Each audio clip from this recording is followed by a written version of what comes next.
দর্শক বন্ধুরা, স্বাগত জানাই আমাদের আজকের পর্বে। আজ আমরা কথা বলবো একটি জ্বলন্ত বিষয় নিয়ে, বাংলাদেশের বয়কট ইন্ডিয়া প্রচারণা। হ্যাঁ, ঠিকই শুনেছেন। 2024 সালে বাংলাদেশের এই স্লোগান রাস্তায় রাস্তায় গর্জে উঠেছিল।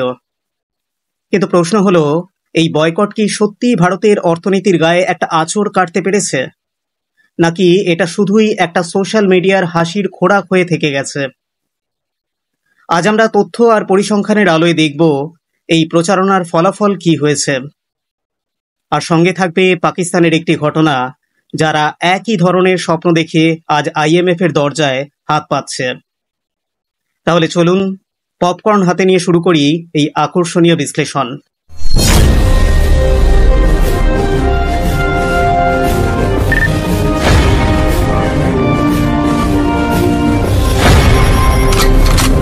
দু সালে বাংলাদেশের রাজনৈতিক অস্থিরতার মধ্যে বয়কট ইন্ডিয়া স্লোগান জনপ্রিয় হয়ে ওঠে। শেখ হাসিনার সরকারের পতনের পর অন্তর্বর্তী সরকারের কিছু পদক্ষেপ ভারত বাংলাদেশ সম্পর্কে ফাটল ধরায়।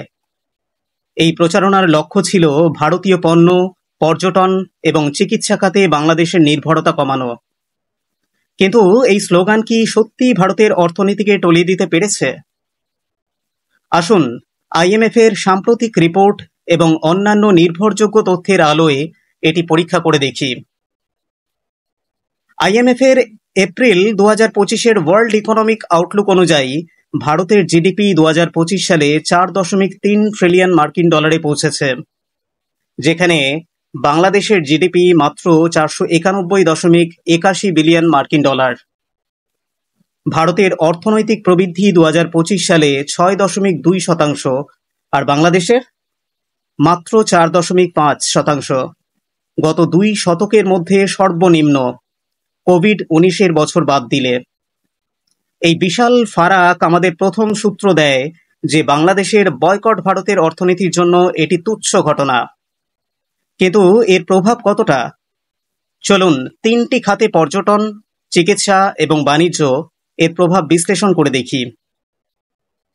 বাংলাদেশের কিছু মানুষ ভেবেছিল তারা ভারতে ভ্রমণ বন্ধ করলে তাজমহল শুনশান হয়ে যাবে, গোয়ার সমুদ্র সৈকত ফাঁকা হবে, আর হিমাচলের পাহাড় নির্জন হয়ে পড়বে। কিন্তু তথ্য কি বলছে?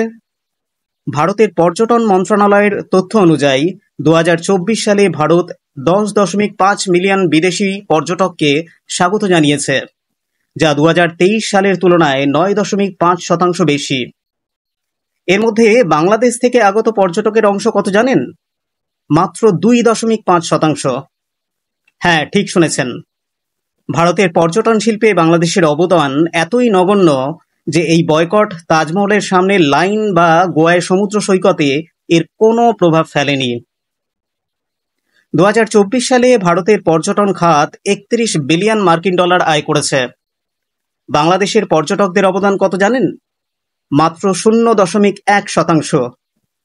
এই পরিসংখ্যান দেখে বোঝা যায় বাংলাদেশের বয়কট ভারতের পর্যটন খাতের জন্য একটি মশার গানের মতো। শুনতে মজা, কিন্তু কোনো ক্ষতি নেই। 2025 সালে ভারতের পর্যটন খাত আরও 12% বৃদ্ধির পথে রয়েছে। তাজমহলের সামনে এখনো ভিড় লেগে আছে, গোয়ার সৈকতে উৎসবের আমেজ। আর বাংলাদেশের বয়কট, ওটা এখন সোশ্যাল মিডিয়ার হাসির খোরাক হয়ে গেছে। এবার আসি ভারতের মেডিকেল ট্যুরিজমের কথায়। বাংলাদেশের কিছু লোক ভেবেছিল তারা ভারতের হাসপাতালে না এলে ভারতের চিকিৎসা খাত ধ্বংস হয়ে যাবে। কিন্তু বাস্তবতা কি? ভারতের মেডিকেল ট্যুরিজম 2024 সালে 9 বিলিয়ন মার্কিন ডলারের ব্যবসা করেছে, যা 2023 সালের তুলনায় 15% বেশি। বাংলাদেশ থেকে আগত রোগীদের অবদান মাত্র 3%। হ্যাঁ, এটা একটু অপমানজনক শোনাতে পারে, কিন্তু এটাই নির্মম সত্য। ভারতের হাসপাতালগুলো দিল্লির অ্যাপোলো, চেন্নাইয়ের ফোর্টিস বা ব্যাঙ্গালোরের নারায়ণ হেলথ বিশ্বের বিভিন্ন দেশ থেকে রোগীদের ভিড়ে ঠাসা। শ্রীলঙ্কা, নেপাল, মলদ্বীপ, এমনকি মধ্যপ্রাচ্যের দেশগুলো থেকে রোগীরা ভারতে ছুটে আসছে। বাংলাদেশের বয়কটে ভারতের হাসপাতালের বেড খালি পড়ে থাকবে ভেবেছিলেন? ভুল ধারণা।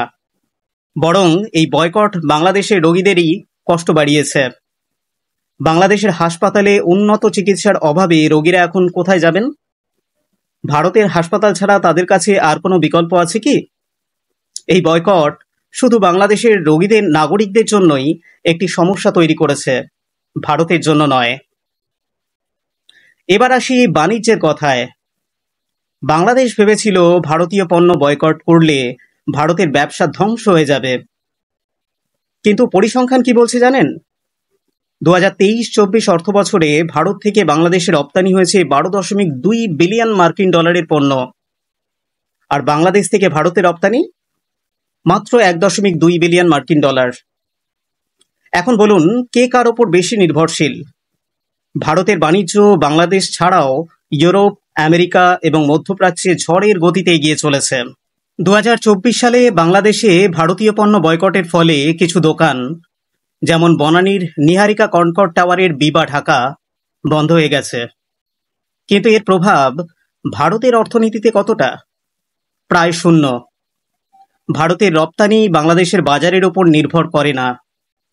ভারতের বৈদেশিক বাণিজ্য 2024-25 অর্থ বছরে 1.8 ট্রিলিয়ন মার্কিন ডলার ছাড়িয়েছে, যেখানে বাংলাদেশের অংশ মাত্র 0.67%। অন্যদিকে বাংলাদেশের অর্থনীতি ভারতীয় পণ্যের উপর ব্যাপকভাবে নির্ভরশীল।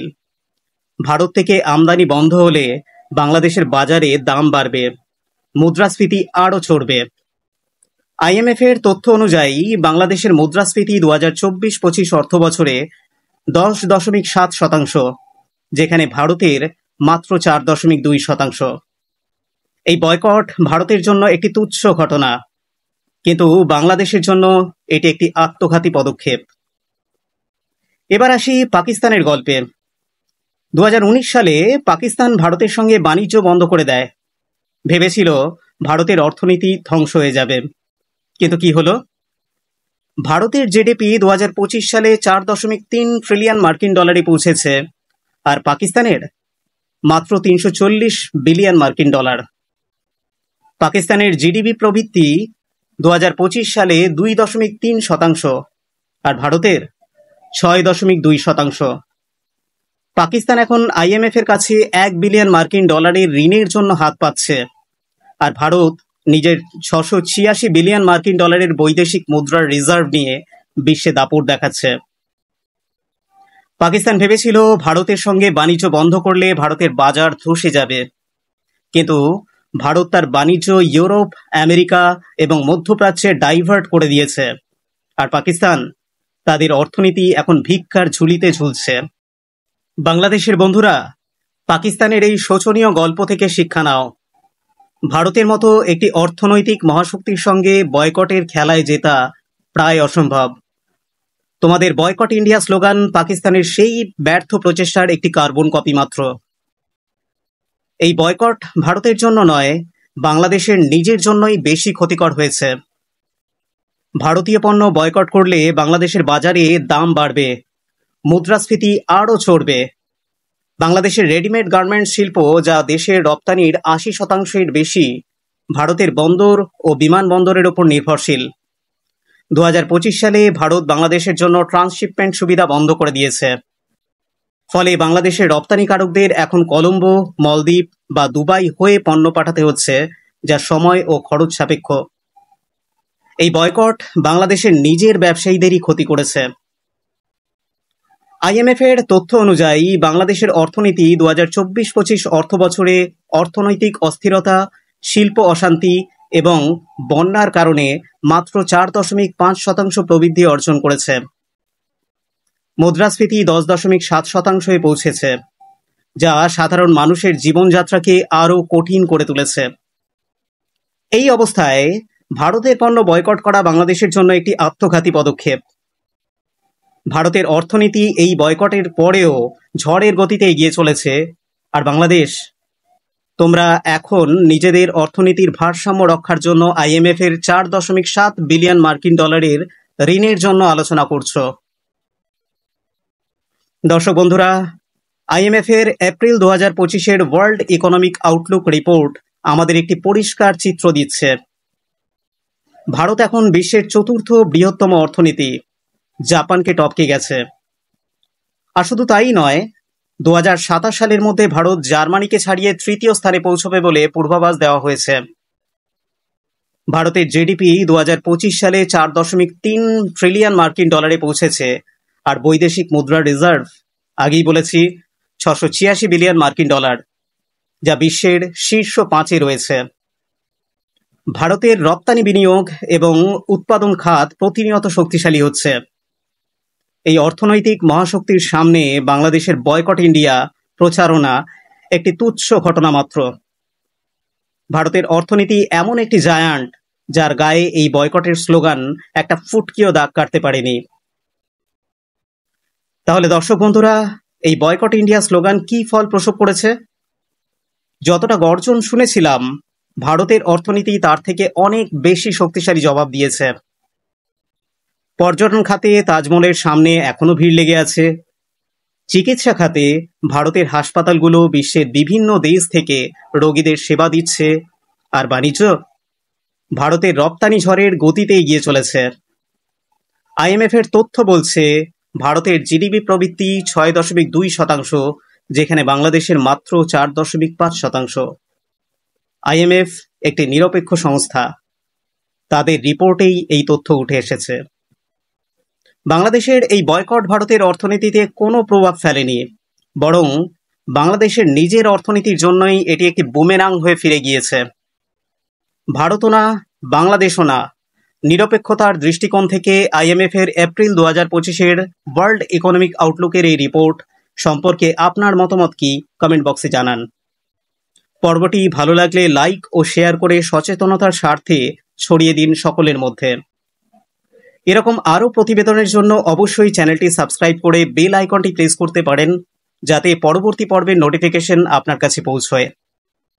এখন এখানেই বিদায় নিচ্ছি, আবার দেখা হবে পরবর্তী পর্বে। নমস্কার, জয় হিন্দ।